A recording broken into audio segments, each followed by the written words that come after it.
In this part, we are going to save the data after we press the add task, and also we want to add a function such that when we click on this rubbish bin, it will go to delete. So we're back to our coding and we go to the app.js, and we are going to get the form. So if we look at the form, we have the ID of add to do form. So we copy this ID, and on the top, we use the constant form is equal to document dot query selector,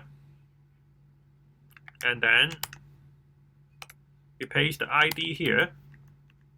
And then after the function, we are going to use the form dot add event listener. So we check whether have the submit event. If yes, we are going to get the value, but first we are going to prevent default. So after that, we use db dot collection and to-dos dot add,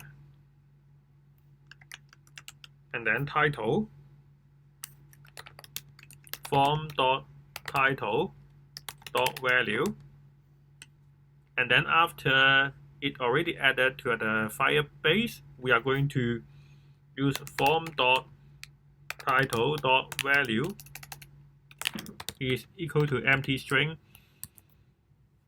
This is because we want to clear the value after the user pressed the add button. In order to let the form to detect the submit, we have to change this from anchor tag to button.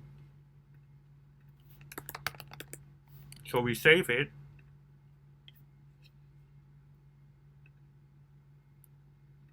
And now we try to add a task of reading books.